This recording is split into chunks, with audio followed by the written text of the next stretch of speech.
In today's video, I'm going to teach you how to prepare your React Native app for Firebase. Before we dive into adding features, we're making sure the foundation is solid. That means two things are already in place. Your React Native project has the core Firebase module installed and configured, and your Firebase project is set up with the correct configuration files added to your iOS and Android projects. First, let's talk about the core module.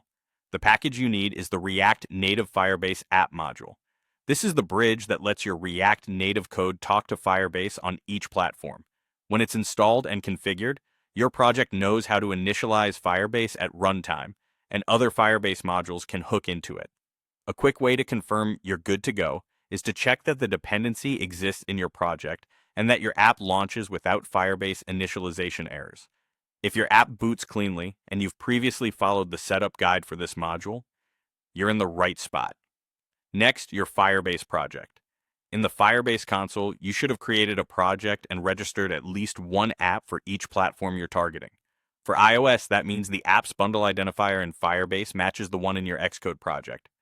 For Android, it means the application ID in your Firebase app matches the one in your Android configuration. These IDs must be exact. Even small mismatches can prevent Firebase from initializing properly. Now, the most important files, your platform configuration. For iOS, you should have the Google Service info.plist file. Place it inside your iOS apps directory and make sure it's included in your Xcode project and associated with your app target. The file name must stay exactly as provided. For Android, you should have the Google Services.json file. Place it in the Android/app directory right alongside your app-level Gradle files.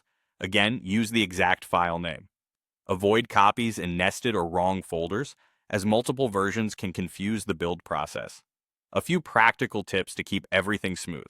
Keep these files under version control if your team needs them for development, and ensure you use the correct variant for each environment. If you ever regenerate the files in the Firebase console, replace the old ones in the same locations.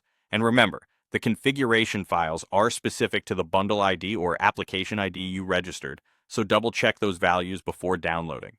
With the core module in place and the configuration files properly added, your React Native app is ready to connect to your Firebase project and use additional Firebase services confidently.